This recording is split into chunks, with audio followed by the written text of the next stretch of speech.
បងប្អូនទិញឥឡូវខ្ញុំបញ្ចុះតម្លៃជូនរហូតដល់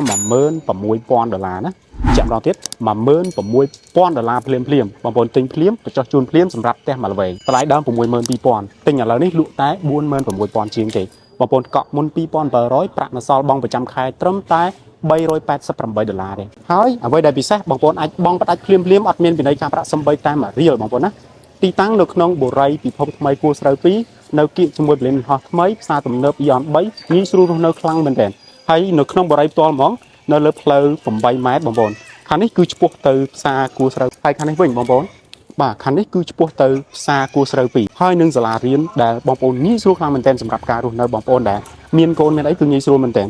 រីឯផ្ទះរបស់យើងវិញមាន2ល្វែងបងប្អូនយកមួយក៏បានយក2ក៏បានផ្ទះមួយមានទំហំ 4.1 គុណនឹង12បាទសល់ក្រោយ 1.70 សល់មុខបាន5ម៉ែត្រមានសម្រាប់មុខក្រោយសម្រាប់ផ្ទះនេះខាងនេះអត់មានទេបងប្អូនយកមួយណាក៏បានដែរបងប្អូនចង់បានឱកាសមួយនេះខ្ញុំសល់តែ2ល្វែងគត់បងប្អូនចង់បានអញ្ជើញមកមើលឥឡូវណាអរគុណច្រើន